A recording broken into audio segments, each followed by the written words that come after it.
Well, one way to summarize a longer text like this one that we're looking at today is to pay attention to the words that are used, and especially to focus in on the words that are used repeatedly.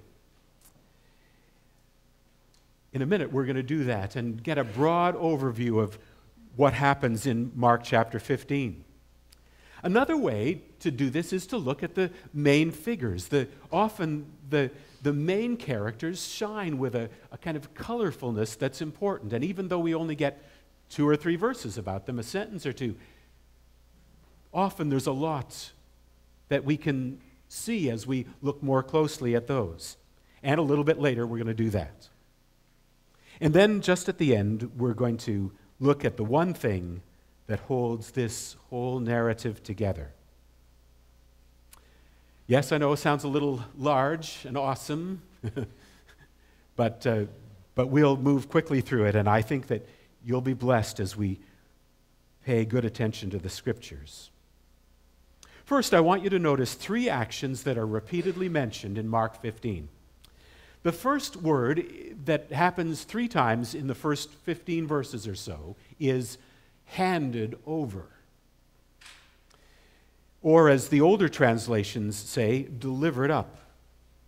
Jesus is handed over repeatedly in the early part of this chapter. And if you look at the Passion narrative a little more widely, as we've been doing these last few weeks, it happens several times in the process of what happens in those last 2 or 3 days before Jesus is killed. He's handed over from one to the other. In verse 1, it says that the Jewish officials hand Jesus over to Pilate. Remember, we talked about that inquiry, that trial before the Sanhedrin recorded in the end of Mark 14 last week. And then in verse 15, after Pilate has had that conversation with Jesus, he hands Jesus over to be crucified. He's taken from hand to hand to hand in this whole process. Well, I wonder if you've ever felt things kind of spilling out of control in your life, kind of spiraling into trouble. And it seems like before you can even process one thing, the next thing is happening, and then the next one after that. That's the kind of breakneck speed that these last events are happening. Mark, in fact, mentions just in the very first line here, I think. Oh, I saw it somewhere. Maybe it's not there. This word immediately. And Mark's gospel does immediately, over and over again. He marches the story of Jesus on very quickly, and we get a sense of the pace of it. The urgency with which Jesus goes about his daily ministry and the almost frantic urgency of these trials. Hardly fair. Done under cover of darkness, much of it. It happens quickly, one thing after another. Jesus was arrested in the Garden of Gethsemane on Thursday evening. Judas handed him over to the soldiers. The soldiers took him to Pilate, to the Sanhedrin. The Sanhedrin delivered him to Pilate. Pilate gave him back to the soldiers. On they go to the cross. Handed over, delivered up, again and again.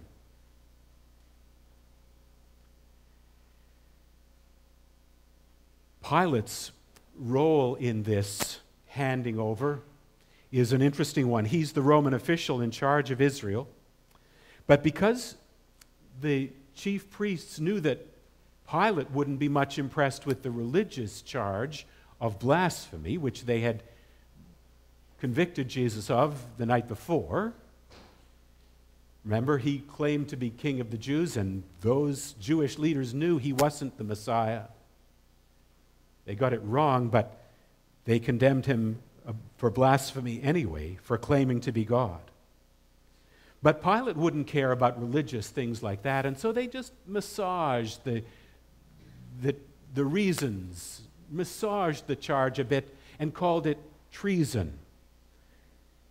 They said that Jesus claimed to be a rival king to the Roman emperor. And although Pilate wasn't fully convinced, The crowd's persistence unnerved him. The possibility of a riot threatened him. And as Pilate turned it around in his mind, he caved and condemned Jesus to death. Let me just stop for a minute here and mention something that some of you might be thinking. Sometimes Christians are criticized for being anti-Semitic, for portraying the Jews, as we saw last time round, for deciding that Jesus needed to die and saying that they're the ones who killed Jesus. They're responsible for the death of Christ. But we see in this chapter of Mark's Gospel, as Pilate, the Roman official, speaks with Jesus, that he bears the blame as well. And before either of them, there was Judas, of course, one of Jesus' most trusted followers, who turned Jesus over. As John Stott says in a great book on this called The Cross of Christ, there's more than enough blame to go around here. There's Pilate and the Roman soldiers. There's the Jewish people and their priests. There's Judas Iscariot, the traitor. And there are the crowds, too, as we've heard today. Crowds of ordinary people like you and me who decided that Jesus was just too much for them. Someone that demanded more than they could do. Someone who, well, on and on they went. And they, as well as the others, called repeatedly for Jesus to be killed. The power shifts go on. The handing over from one to another continues. But there is more than enough blame for all of us to take on ourselves. It was not only their sins, but our sins that crucified Jesus. In the middle of Mark 15, the dominant verb, unsurprisingly, is crucified. There's this, starting at verse 12. What shall I do with the King of the Jews? Pilate asks. Crucify him, they shouted. Why? What crime has he committed? They shouted all the louder, crucify him. And so Pilate had Jesus flogged and handed him over to be crucified.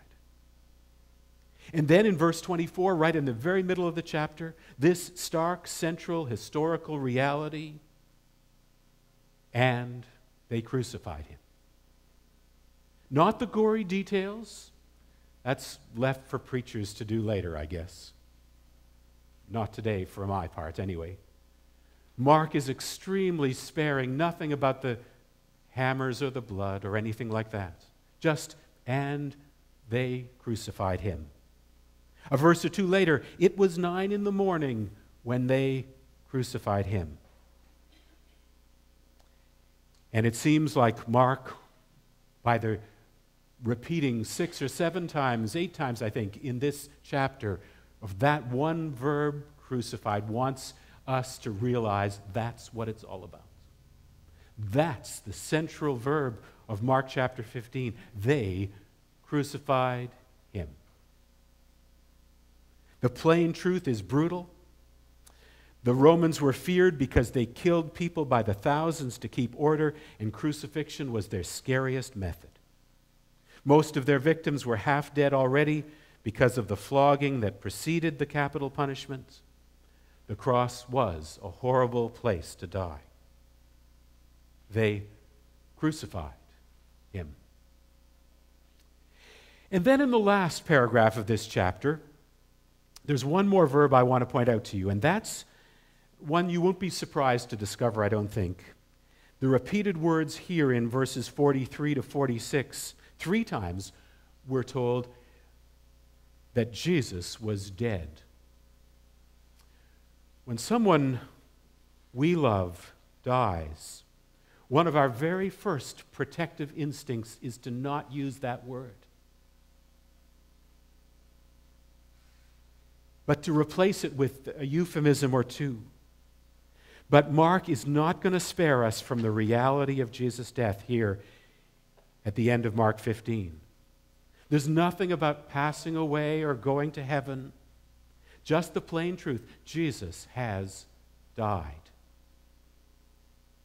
And 3 times in these verses, Mark speaks about Jesus' body. One time he uses the Greek word for corpse, which the New International Version can't bring itself to use. He explains in detail about the body, the body, the body. About it being taken down from the cross and wrapped in a linen shroud and placed in a rock-hewn tomb and sealed with a stone. And with the clunk of that sound, we just feel the hurt of those words even a little bit more. Jesus' body was dead.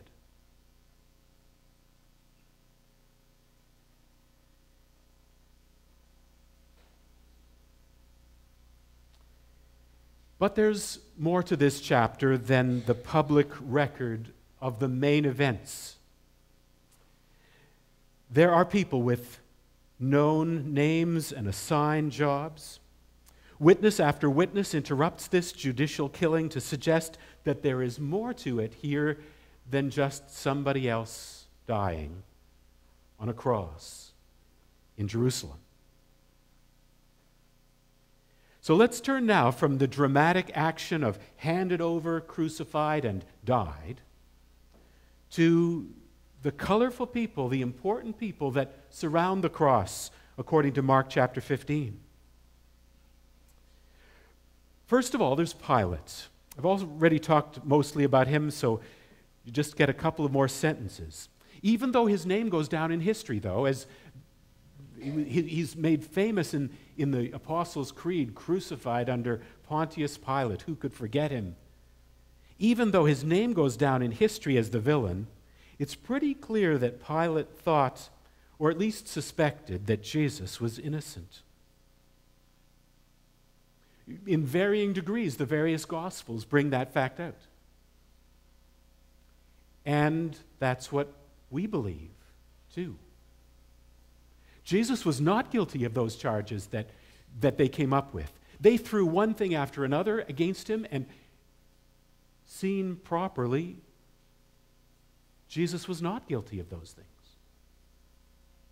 In fact, Jesus never put a foot wrong. He was entirely sinless, completely right. And more than that, he was entirely obedient to the Father. He did everything that God wanted him to do. He carried out that plan even though it would hurt, even though it meant his death. Pilate was right in what he suspected. Jesus was innocent, completely sinless, fully obedient, 2 sides of the same coin of the perfect humanity of Jesus. Perfect innocence, a spotless victim of a sacrifice that would have worldwide, history-shattering implications. And what about Barabbas? In today's terms, he was a terrorist and a murderer.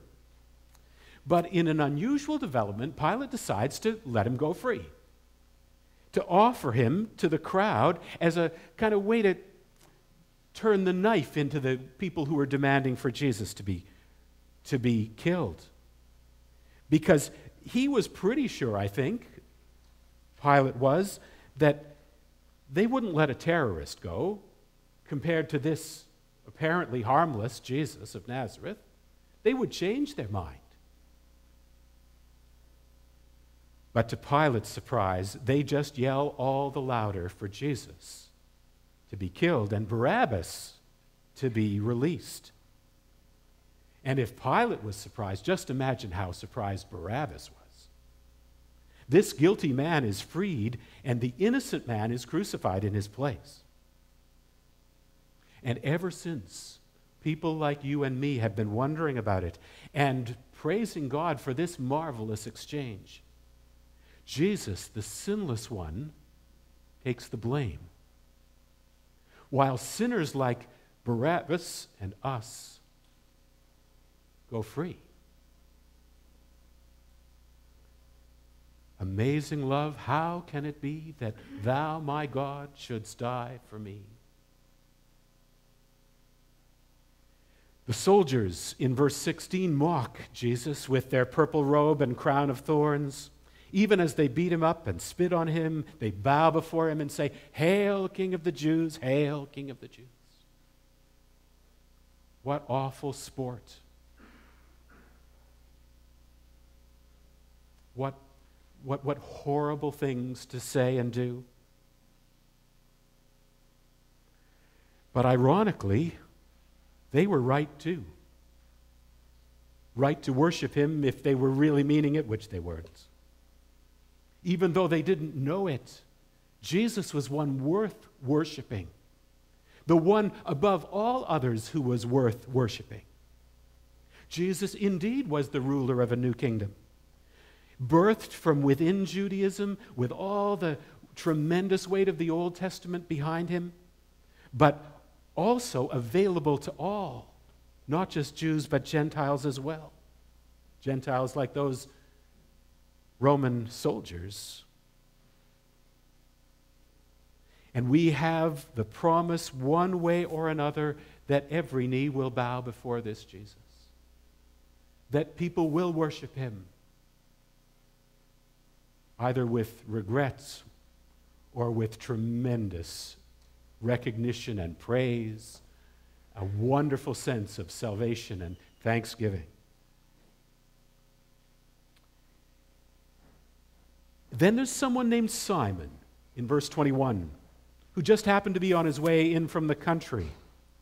Think about that the next time you happen to be interrupted by something.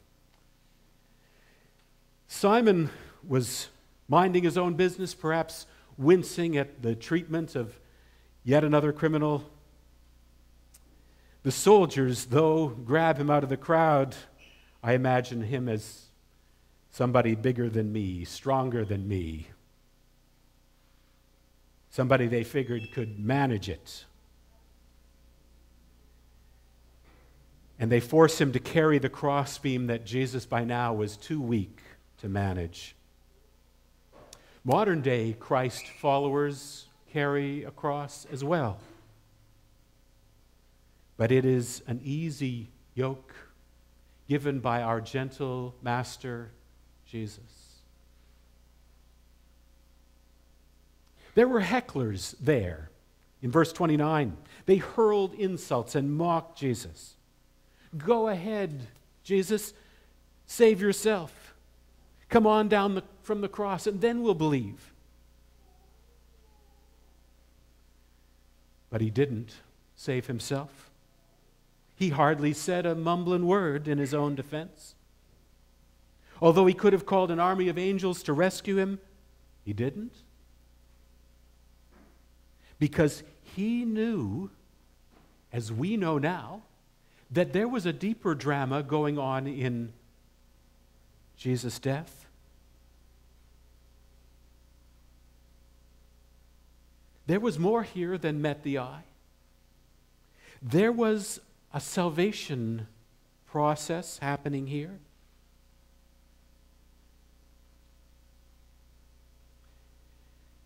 And what about the centurion in verse 39? From his supervisory vantage point in front of Jesus, he saw it all. He witnessed it all. And he declared, surely this man was the Son of God. That blows me away. How could he know that? We don't know. It's one thing for God the Father to say at the beginning of this gospel, when Jesus was baptized, "You are my Son whom I love. With you I'm well pleased." But it's quite another for this battle-hardened pagan to decide it for himself. To come up with the most dramatic conclusion. But over the centuries, people from many backgrounds, from all different kinds of perspectives, young and old, have come to similar conclusions. The same wonderful, life-saving conclusion that this centurion came to. Confronted by Christ's death on the cross, they've been moved in their hearts and accepted Jesus as Savior. They come to faith in him because of all that they've seen. And then finally, in this portrait gallery of witnesses are the women. Verse 40, they're watching from a distance, we're told, which is meant to be a word of commendation for them because many others had fled already. They had followed for months. They had learned and served as disciples in their own right. They had seen what Jesus had accomplished, and now they watch him die. And also, according to verse 47, witnessed his burial. They knew his body was there behind that rock. There was no mixing it up. They stood there. They watched. They couldn't leave. Because it was important for them to know the truth. Just as it's important for us to know their report, their witness, so that we know the truth. That Jesus was handed over, crucified, and had died, and was buried. That he was really, really dead. It's so important for you and me to understand that. To come to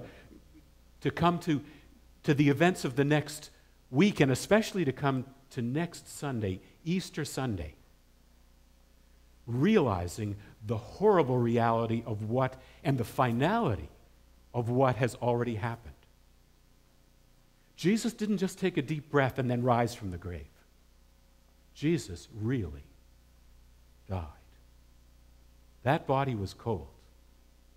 Those women saw it. Simon put him in the grave himself. It's true.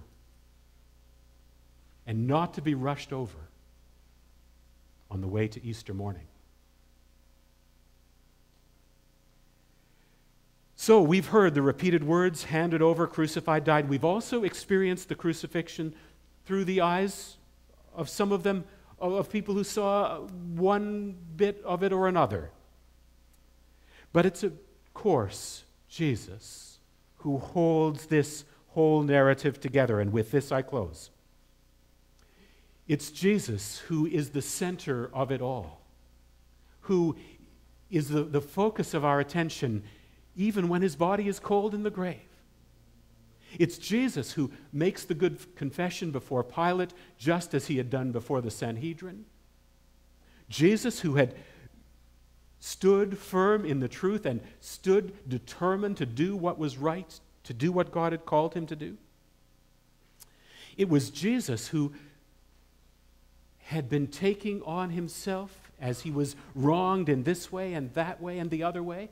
It was Jesus who was taking sins on himself and becoming a sacrifice for us. It was Jesus who stood there and said, yes, I'll die for Barabbas and Pilate and Simon and the soldiers and the women and the disciples and for the whole world if they'll dare to believe in me. It's Jesus who endured the suffering, abuse, and scorn of the cross, who put up with the pain, who managed to get through it because there was something greater to be gained.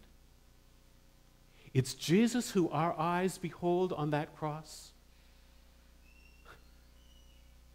Somebody came to me this morning as I'm looking through my sermon notes for the last time and said, "Do you know the color of that cross changes?" I said, "Does it change to red?" He said, "Yes."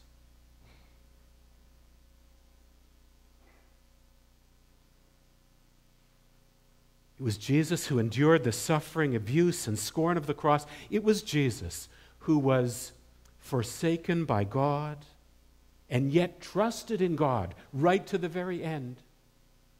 It was Jesus upon whom God, well, laid the iniquity of us all, the sins of everyone. But it was Jesus who trusted God right to the very last extremity, right to his last breath, when he declared with truthfulness and finality, "It is finished."